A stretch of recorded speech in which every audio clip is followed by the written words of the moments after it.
Candace, your hands up already.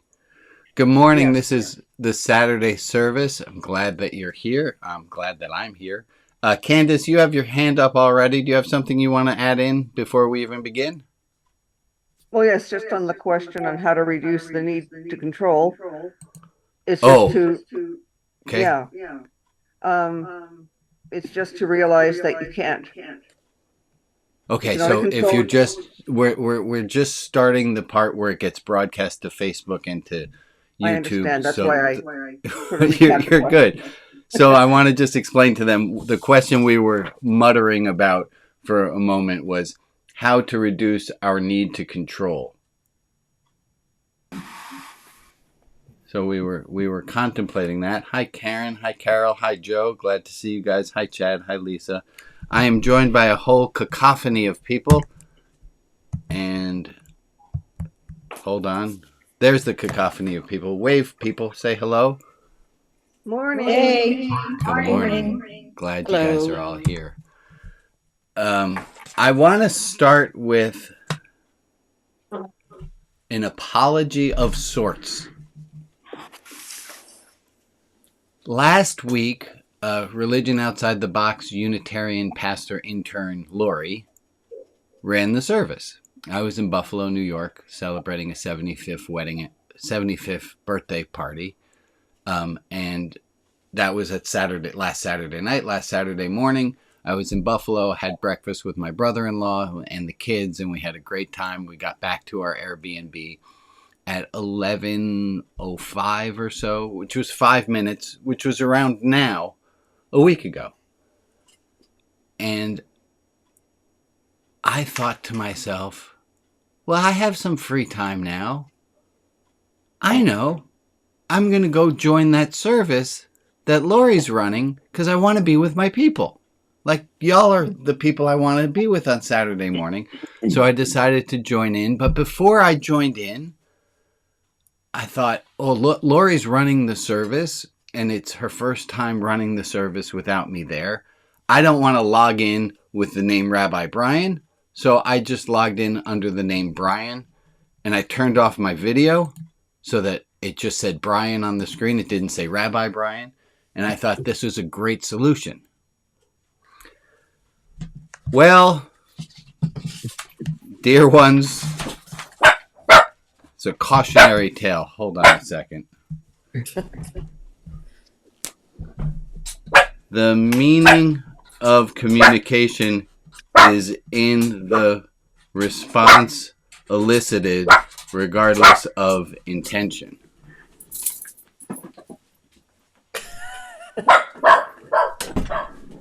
Sorry. The dog. The meaning of communication is in the response elicited regardless of intention. I meant to go kind of quiet undercover a little bit and watch Lori's service. I heard back from people, Rabbi, not cool that you're lurking at your own service. Oh my gosh. My intention was right. Like, I know what my intention. How could anyone think I was lurking and spying on the service? I wasn't doing that. I was doing what I thought I was doing, not what people in. Right? We all see the problem here. The meaning of my communication was I know what I meant, but that's not how it came off to some people. So I would like to apologize for lurking last week. I promise you it was not my intent. And if it made you feel a little uncomfortable that there was a box with the name Brian on it, watching what you were saying, I apologize for that. There was one other thought related to that. Oh, yeah, Lori did a great job. Yep. And one other piece.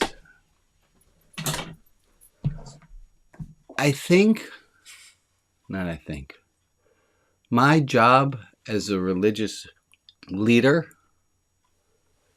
gets really murky and muddy and gross if I seem duplicitous at all. if I do anything that feels lurky or I'm doing something doesn't feel so good. Okay, that all being said, thank you for that. I want to make a quick little announcement. Last Sunday, I preached in Toronto, and I got to see these people. Here's a view of. There's John. You see John? Mhm. There's John. There are John's legs. Oh my gosh, he has legs. Yes. Oh, he's got legs. Wow. There's Anne, Two of them. and Anne has very fancy shoes and legs. And there's me with legs. It was so much fun to go and preach in Toronto, and I really appreciated John and Anne joining for that. It went so well. Oh my goodness, it went so well. It was such a lovely time to talk.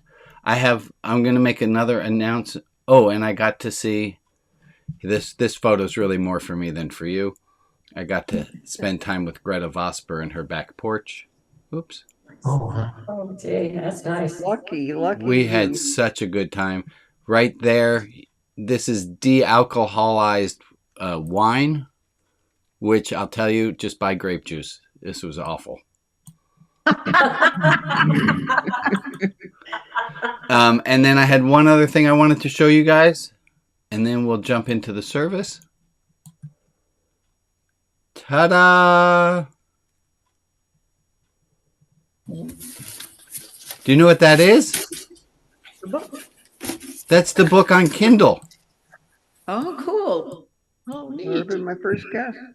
It's going to happen very, very, very soon. Okay. So this week it should be, if you ordered an EPUB, it should be available. Okay. Usually at this time, I say, hey, Lori, Religion Outside the Box intern, what are 3 things you learned in the past week? But Lori is not feeling well this morning, so Lori is not on screen with us. Fortunately for me, I put together a little booklet called Things I Learned This Week.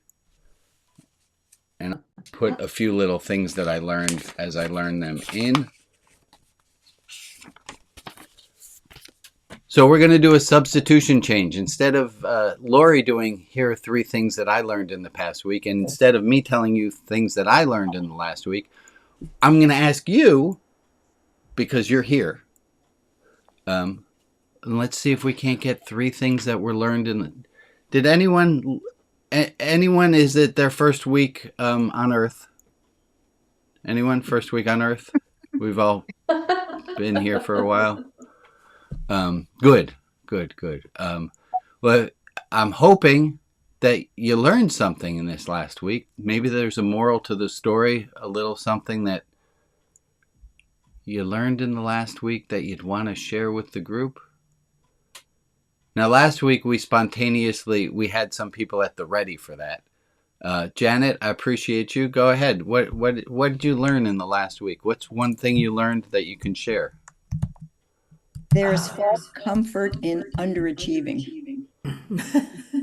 Wait, say that again. There is false comfort in underachieving. There is false comfort in underachieving. Okay, so I'm really proud of myself for not doing a perfect job, and you're saying that there's false comfort in Well, that. sometimes it's an easy out. It's just like, if I just don't do any, well, I'll go to the extreme. I just don't do anything, then nobody can judge me on anything. Oh, okay. Yeah, and so it's comforting, nobody's been mad at me, nobody's been upset, or nobody's been disappointed in me because I just stayed away from everybody who didn't do anything. Right. As opposed to being in the middle of the field, in the middle of the ring, trying something, doing something. Absolutely. Yeah. Thank you, Jen. Yeah.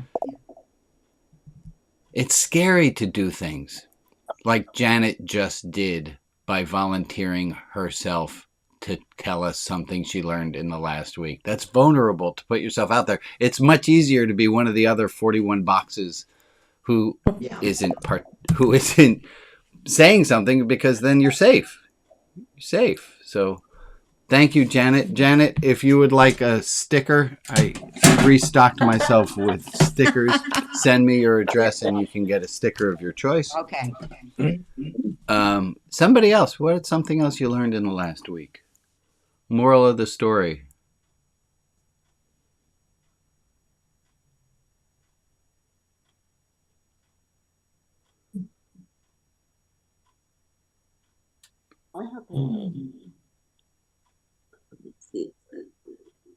I'll share.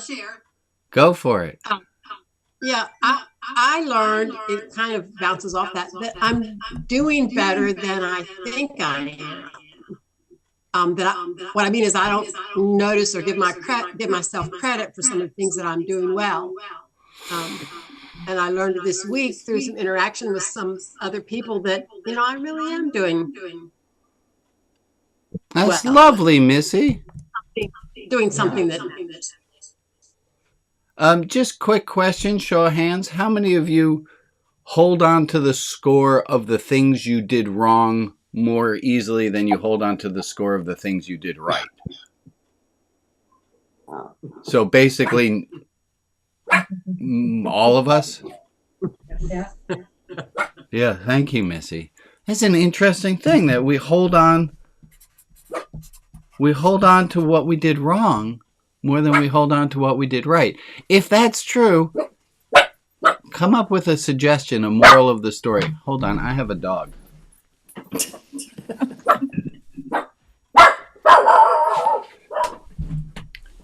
So the dog's very short and you can't see the dog going in and out of the door, but I promise you there's a dog that's...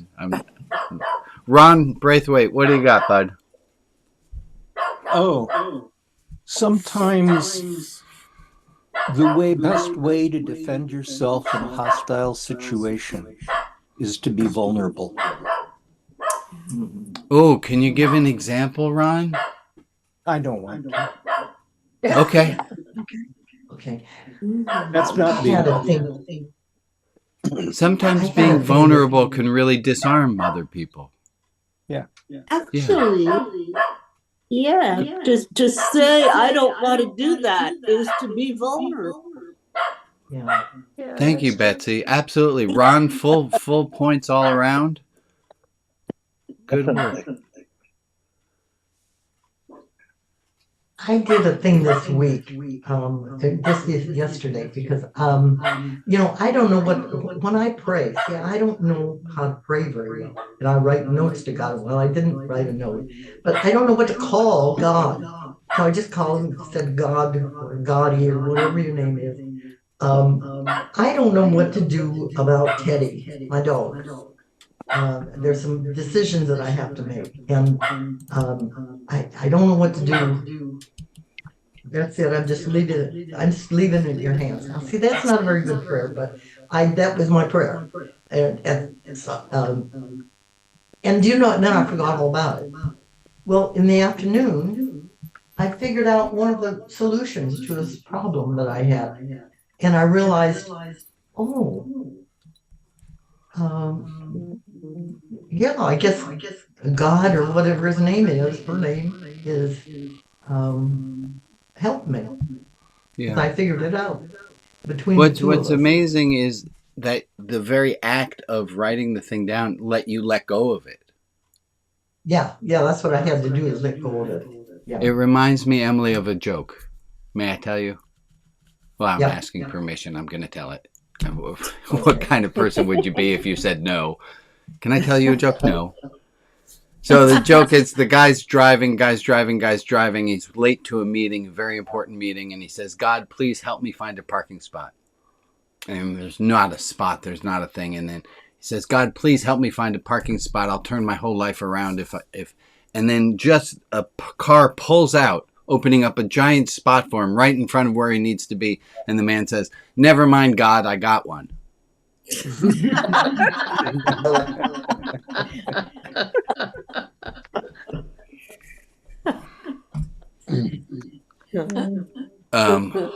Hold on a sec. So I gave myself a challenge. We all know, hold on. I gave myself a challenge to write a single sentence sermon. And it's not coming up on the screen. While I'm fighting with that, here's an image I wanted to share with you.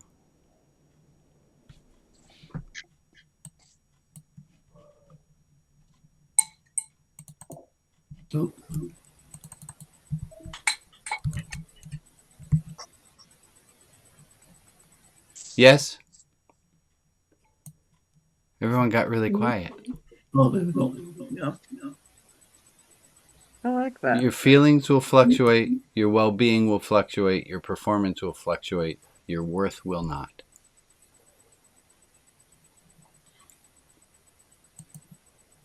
Okay. One more try at my single sentence sermon. It's not working. We're going to do it this way. Single sentence sermon. It's a very long sentence, but it is grammatically correct, I do believe. Hold on. Here's. I don't think it's a run-on sentence. Bear with me. It has taken me this many days since the pandemic made masks, just the thing we do now, until this moment, years later at the Buffalo airport, to realize that the thing I do to contour the metal strip to the bridge of my nose is exactly the thing that has been making the mask slip, making it worse. And I forgave myself. Yep.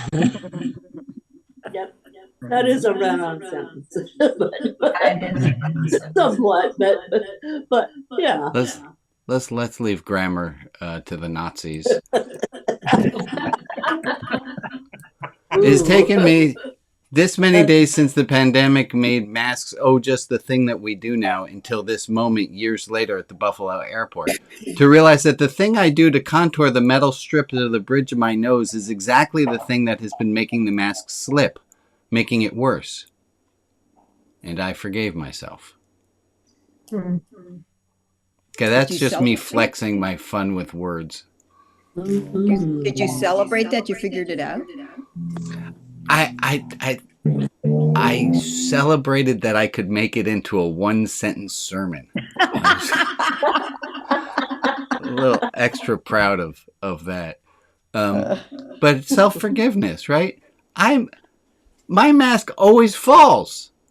Why does it fall? Because I figured out this way of making it fit better, which schmuck 4 years later, that's not been helping. I finally just put the mask on the way it comes right out of the bag, and it fit much better. Go ahead, Bob. Yeah, speaking of having fun with words, when people tell me, please bear with me, I tell them, it's starting to get a little cold in here. Because of the bear? Depends how you feel. Bear, like not wearing anything. Thank you. Thank you for I have a second sermon that I want to give. Okay, this one is a very short sermon in 2 parts. Who gets to decide it was a good enough day? End of the day comes, and you say, it was a good enough day. Who gets to decide it was a good enough day? I do. It depends. Individuals. Who gets to decide it was a good enough day?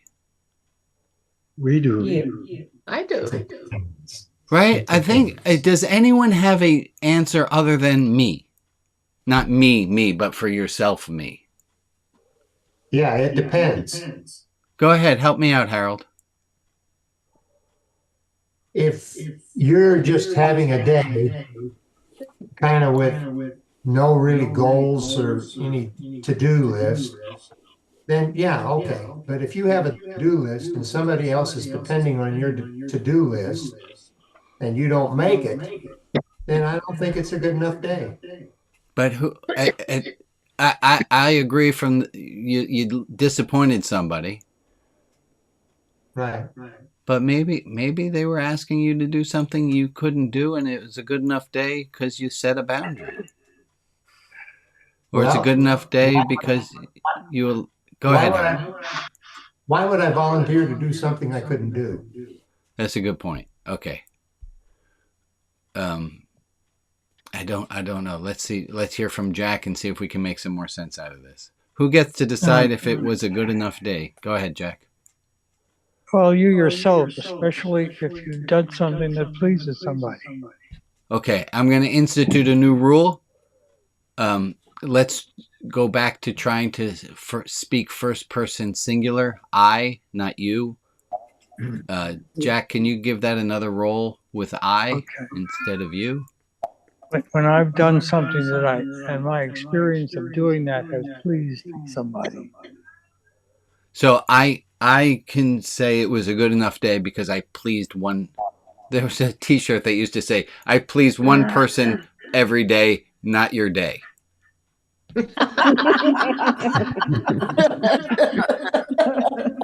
Okay, so who's to decide that it's a good enough day? We're all going to... Go ahead. Yeah, Connie and then Ann. Thank you. I think that I have to decide that I did a good enough job to call it a good enough day. Correct. I bake Correct. something and I like it, then I've done a good job of having a good day. Right. We are all the foremost and only authorities on if we are going to call it was a good enough day. Yes. Okay. I agreed. Anne? I was just going to say that in Harold's example, it is still Harold who is saying it's not a good enough day. So he is still the authority on that. Okay. Thank you, Anne. Right. If it's not a good enough day, or if it is a good enough day, we are all... So 6:00 tonight, there will be a Religion Outside the Box quiz, and I need you at 6:00 tonight, whatever time zone you're in, to decide was it good enough today? Yep.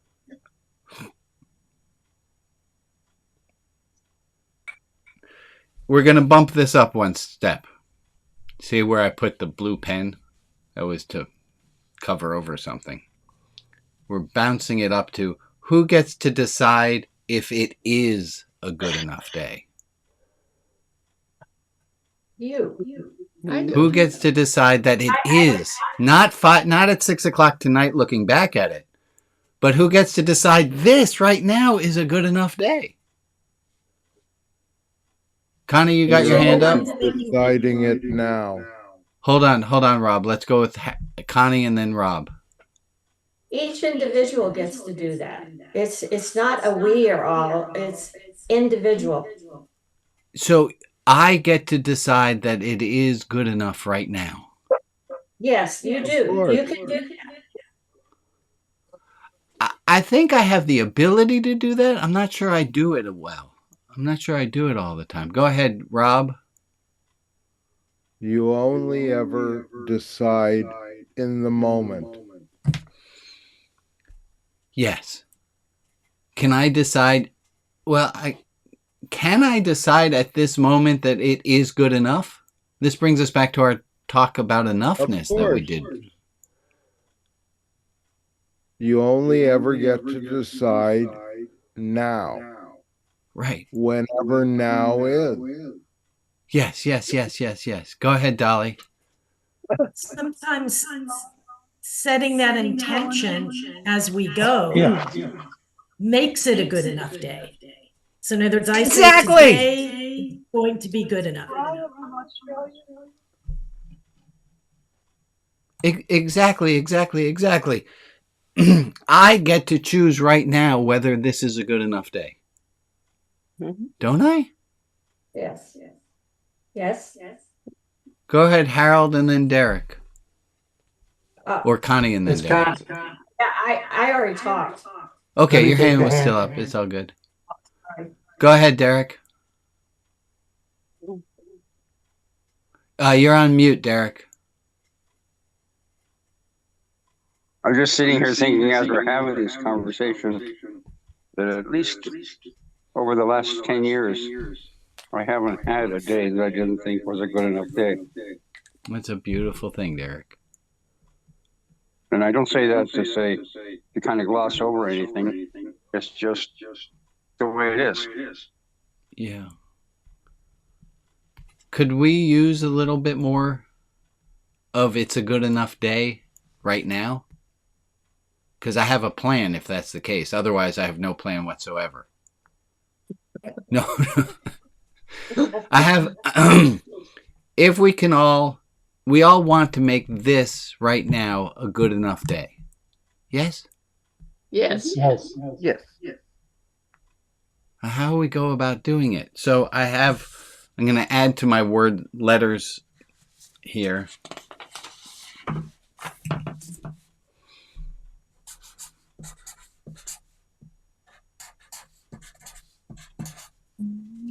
You guys might remember these ones.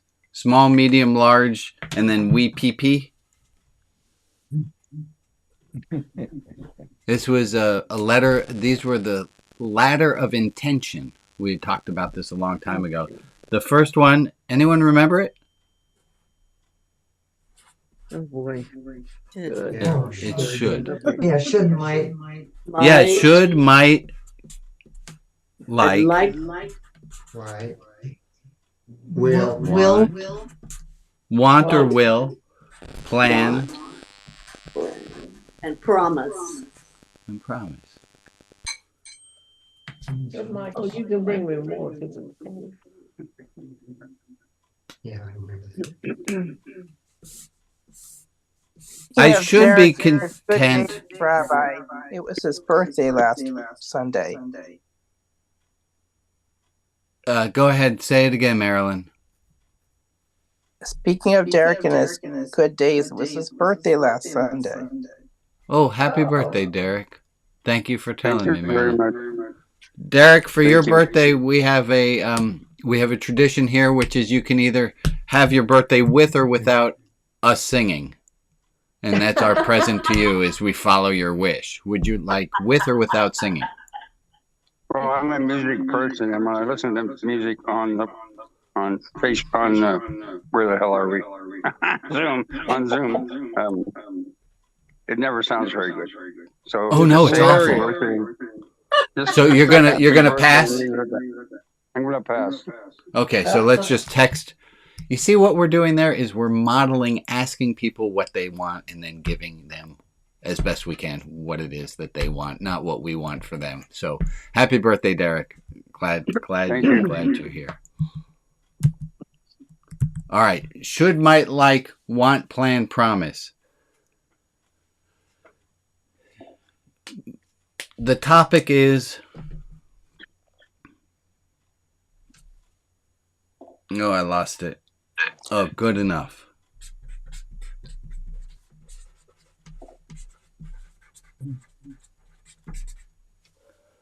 It's good enough. It should be good enough. It might be good enough. I'd like it to be good enough. I want it to be good enough. I plan on it being good enough. I promise it's good enough. And I have a new thing to add to this chart. I've not tried this before.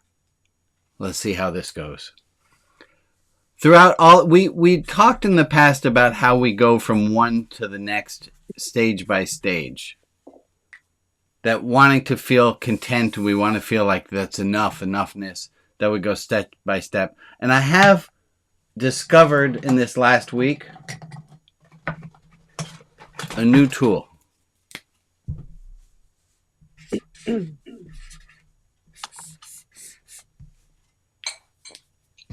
It's the eye of imagination.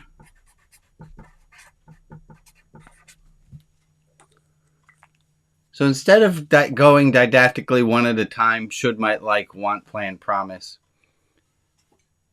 I'm going to add in imagine. Can you imagine that you're more than satisfied with what you have? Not should you, might you, like, but can you imagine that you are overly content with how things are?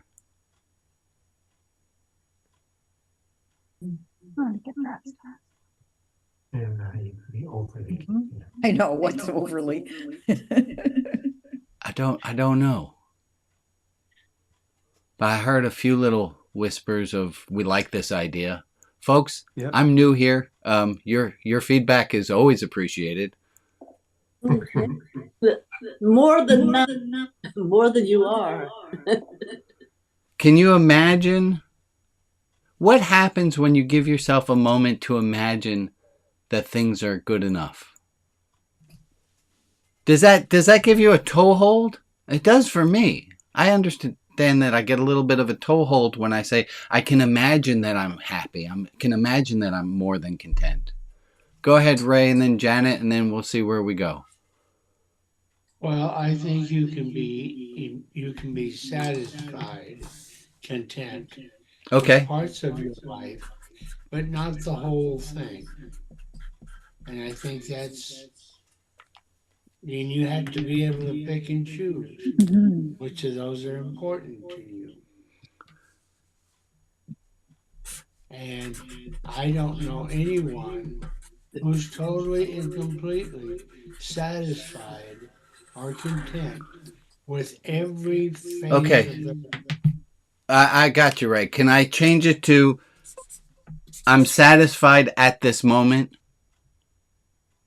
I can imagine that I would be satisfied right at this moment. This way, it's not that I'm doing it, but it's just the imagining it, and then I'm somehow a little bit more there. I think we're getting somewhere. Go ahead, Janet, and then Kip. I think that every time I imagine something, I give myself permission to do it.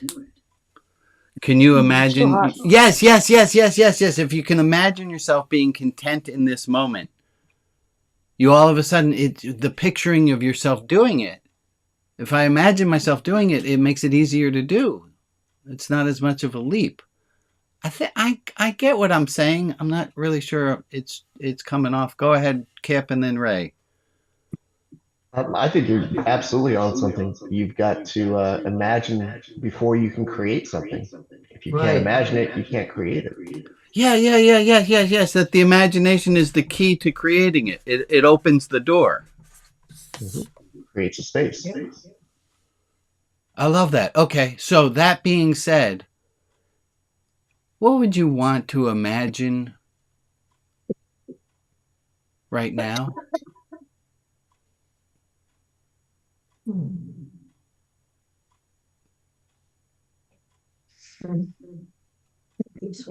You want to imagine that things will be easier. Yeah, I want to imagine some peace, some ease. Go ahead, Dolly. You're on mute, though. I think it depends on the day and where you're at. So for me, when I'm at work, I imagine it being a productive day. Let me try this. Work day. How about this one, Dolly? Being kind to myself. I should be kind to myself. I might be kind to myself. I'd like to be kind to myself. All good. But the first question is, can I imagine being kind to myself?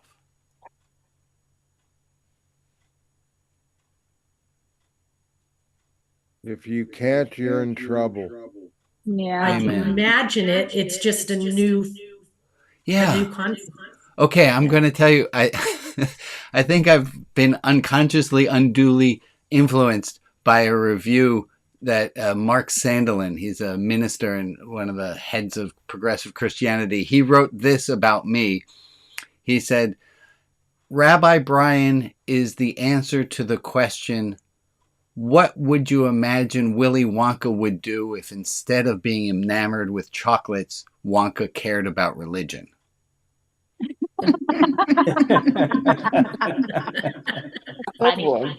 So I think this idea of imagine fits in very well, not in the creepy Gene Wilder kind of pedo way that in the movie, but there's imagination.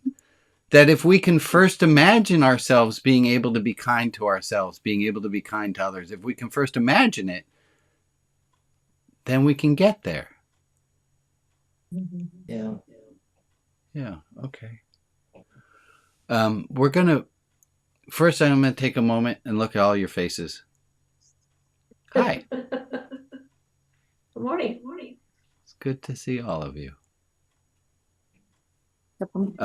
Quick announcement: October 10th, live in person here in Portland. I'm going to be running a high holiday service, and then October 12th is a Saturday. We usually do a Saturday service. We're going to change the focus of that service to be a high holiday service, Jewish high holy days. It does not matter if you're Jewish or not. You're welcome to attend.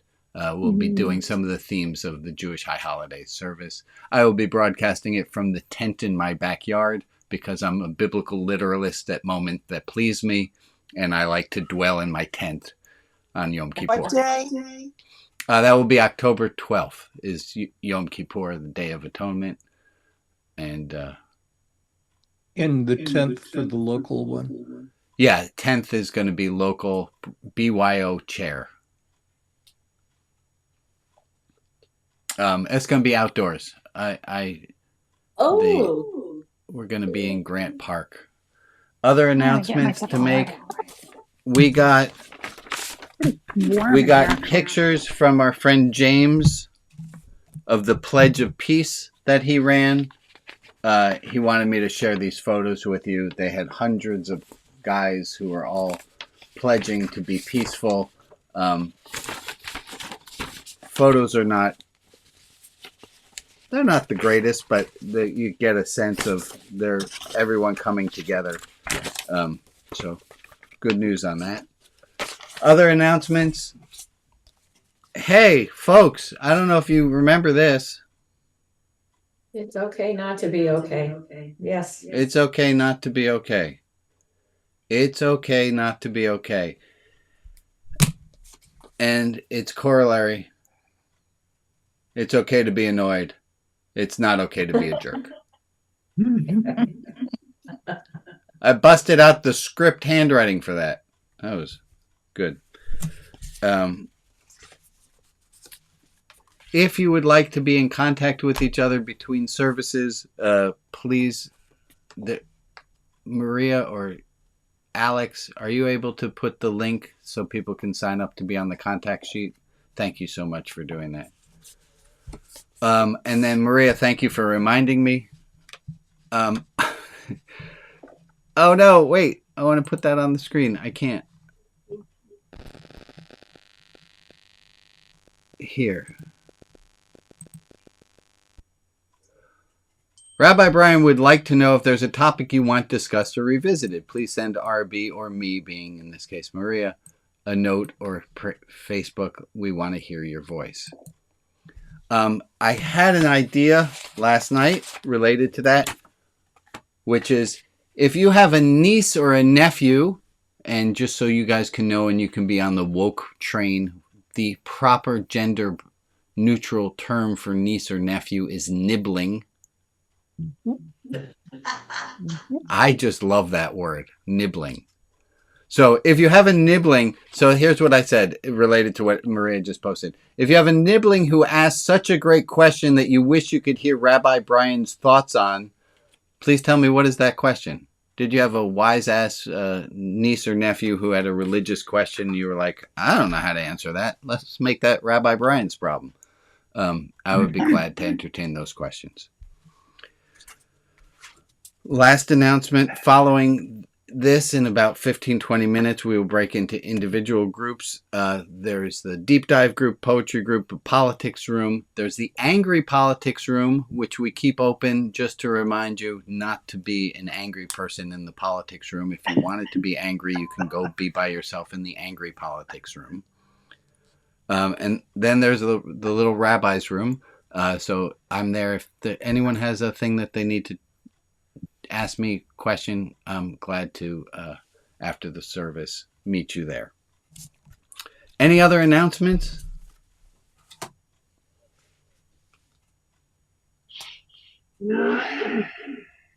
Okay. I'm going to tell you guys. Love it. Was that April? I don't know. Who just said that? Sorry, it was me. Oh, hi, April. I'm so sorry. I thought I was on mute, but No worries. No worries. I got unmuted somehow.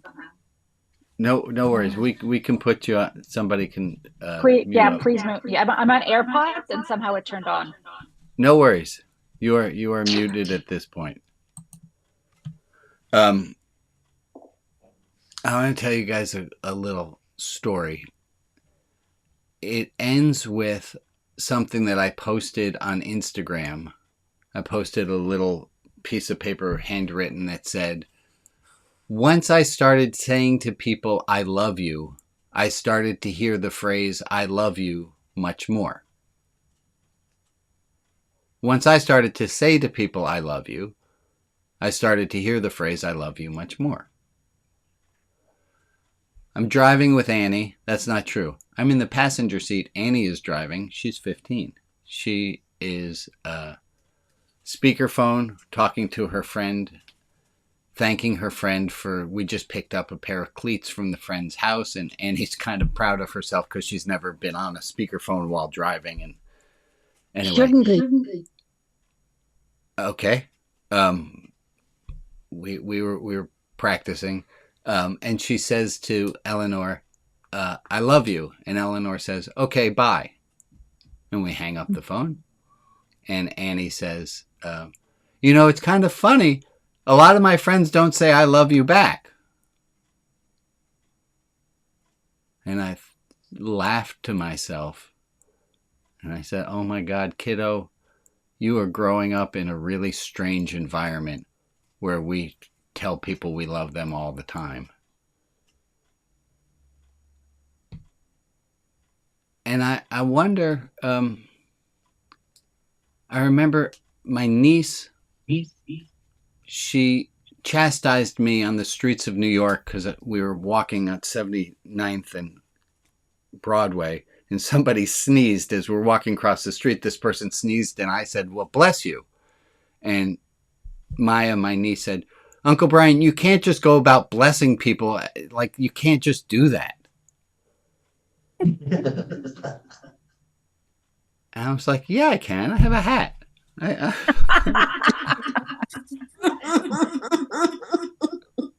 Is there anything that's keeping us from saying I love you more?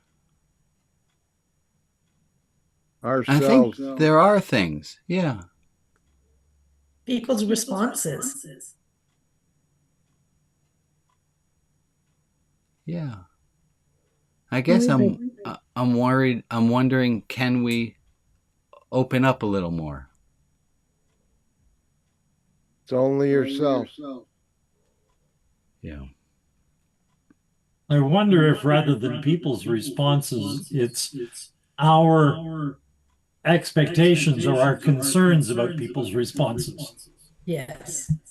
Yeah. That it's not their response as much as our fear of their response? Yes. Yeah. Fear Well of said. their misinterpretations of The meaning of communication is in the response elicited regardless of intention. I tell too many people I love them, something's going to go wrong. Go ahead, Janet. I'm an I love you person. And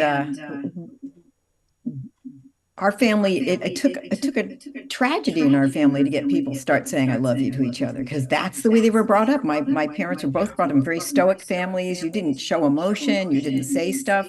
And it wasn't until my sister was murdered that everybody was determined to always say I love you at the end of every phone call, every time they saw you. And and it changed everybody in the whole family. But it took that. It took an extreme thing, and I was 40 at that point. Right. I was saying it, but they weren't. So thank you, Janet. Thank you, Jack. I feel very strongly that I love you are the three most powerful words in the world. Yeah. And the most precious. I had a thought in my head.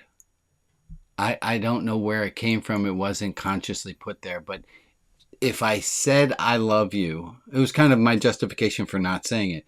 If I said I love you to more people, it would dilute the amount of love that I had when I told someone else that I love them. It was as though it was finite. And in my head, I justified not saying it because I wanted to only say it at the special, most important moments. So I... Go ahead, Ray. There are different levels and kind of love. You can have brotherly love for someone, or you can have emotional attachment love to someone. And so people get that confused. So I think we're a little shy of that because, for example, shortly after my wife died, in fact, it was Christmas Day, her cousin leaned into me and said, I love you. And this wasn't, I love you because you're my cousin. And so there's all kinds of different love. And so are we scared of saying that because of the response we'll get or what it will mean? Go ahead, Emily. Thank you, Ray. If I say I love you, what's going to be expected of me? That's a great question. Right. Go ahead, John, and then Alex. It reminds me of in other older languages, there were different words for different kinds of love. Brotherly love was separate from and eros. Lustful. These days, there's so much connotation with eros that that's where it gets it can seem to get dicey. Go ahead, Alex. Thank you, John. So this might sound a little bit trivial, but I think this actually turned out to be really profound. When I was a foster parent, we had a lot of foster kids come and go through our house, and the issue of love came up quite often, actually. And one of the things that the foster kids expressed to us, at least some of them did, is that I can't love you because then I don't love my parents. And yes. So what I said to them, and it made the kids laugh, and it also seemed to make things better, as I said, love is like pee. And of course, the kids look at me like in this horrible shocked look, like, what do you mean? And I go, well, you never run out of pee. You just keep making more, right? so you don't run out of love because you just make more. If you give some away, you make more. So, and the reaction that you had just now, where everybody laughed, right? That's exactly what the kids did, and it seemed to help. I love it. I just wish my dogs didn't love the furniture so much. Well, see, just like pee, you can choose where to put it. Yeah. Eileen, did you have a comment? Yes, that I love you, person to person, and yes, there are all different kinds of love, but sometimes the word gets diluted. I love pizza. I love you. Like, okay, like I'm right up there with pizza. Okay. That's great. Let me give us a little bit of help on love. I first heard this definition of love from Larry, and I thought, love is an upper. That's how I remember the acronym. Unconditional positive regard.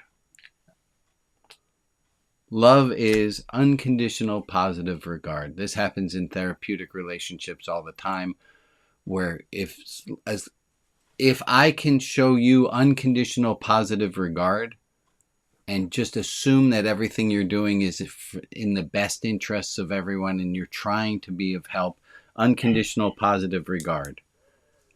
There's another set of letters that we often use with love.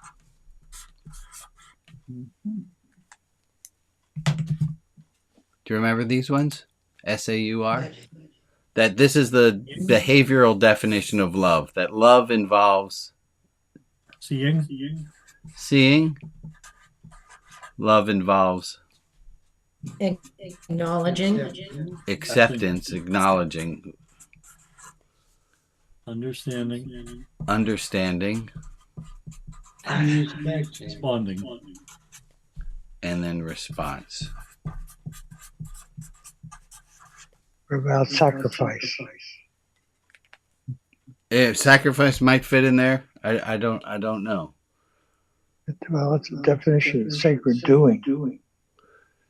That sacrifice is a sacred doing? Mm-hmm. Help me tie that into love. I think it's right there, but I can't figure out how to do it. Well, for love to be loved, love has to have something to love. And loving somebody, for me, is a sacrifice, a sacred job. It is a sacred job. There is something holy in loving. I agree.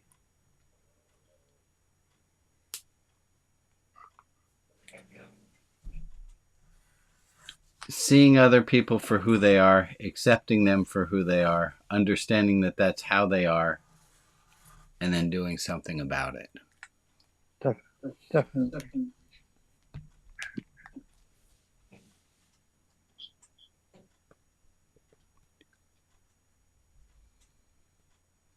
It's indescribable.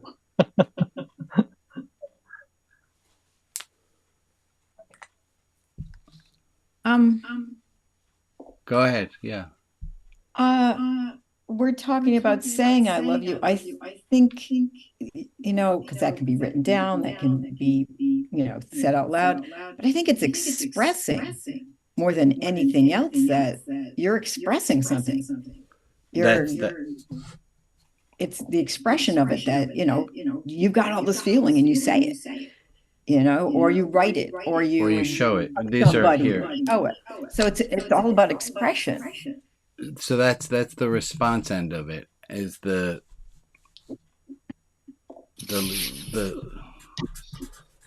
love languages of how do you express the love. And different people enjoy different types of love. Some people enjoy quality time. Some people enjoy gifts. Some people enjoy physical touch, words of affirmation. I'm a big fan of food being a love language. I saw a hand that was up while I was writing that down. There it is, Connie. Oops, you're on mute. I've had several times when something bad has happened. And I'm going to tell you the story. I was outside working in our yard, and I got a message from an angel or something that said, you needed to call home. I called home and I talked to my mom and dad. Now, mom got on the phone and she says, you need to talk to your dad. He's not doing well. Last words I said to him was, I love you. The next day, I got the telephone call that he had died. We had a daughter who was murdered, and she had called home like 3 times, and each time I told her, the last words I said, I love you.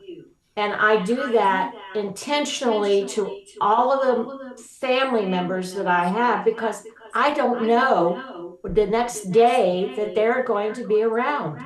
Mm-hmm. Because both of those happened and I lost them the next day.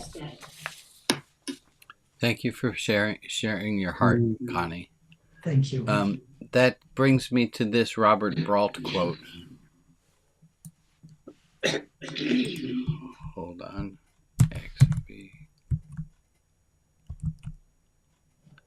It's not coming up. There it is. There's no effect more disproportionate to its cause than the happiness bestowed by a small compliment. I'm Goes a gonna long change. way. I'm gonna change a small compliment to telling someone you love them. There's no effect more disproportionate to its cause than the happiness bestowed by an expression of love. Yep. So think of that person. You all have a computer or a phone in front of you. Think of that person who would give you a moment to just let them know you're thinking about them. Send them a message right now, would you? Don't we have a prayer list? We're going to do our prayers right after this. Thank you, Carol.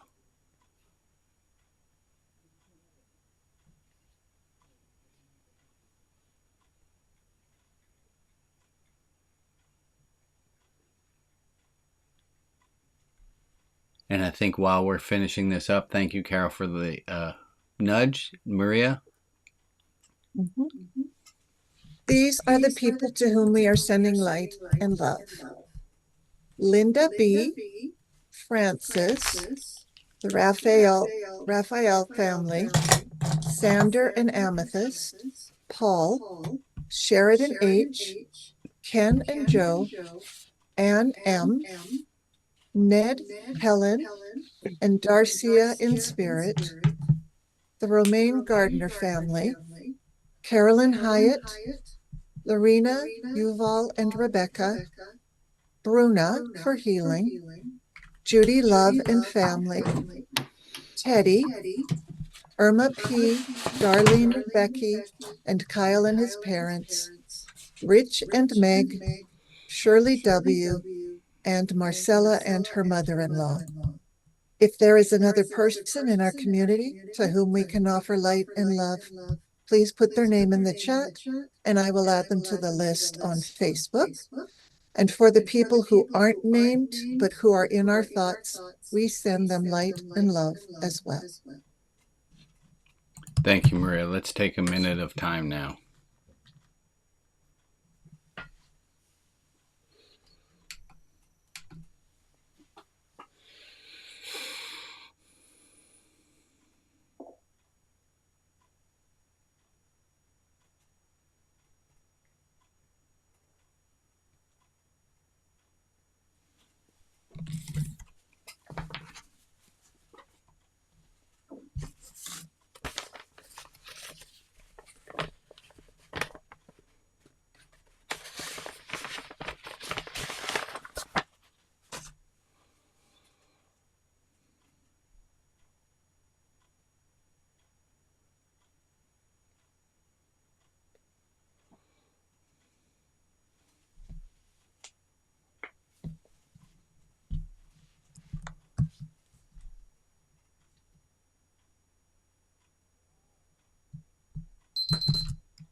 All right.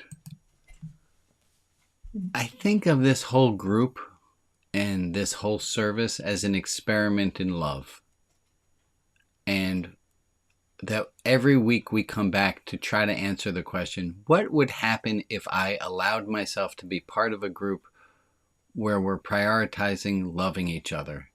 That we're not going to, not that other groups don't do the same, but that we're going to consciously see how well can we love each other? How well can we have unconditional positive regard?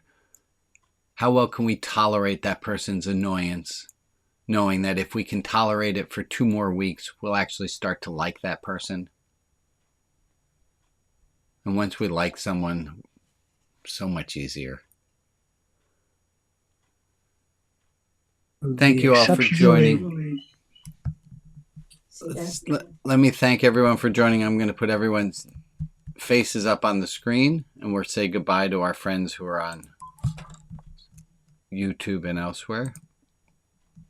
Keep waving because I'm having a hard time finding the off button.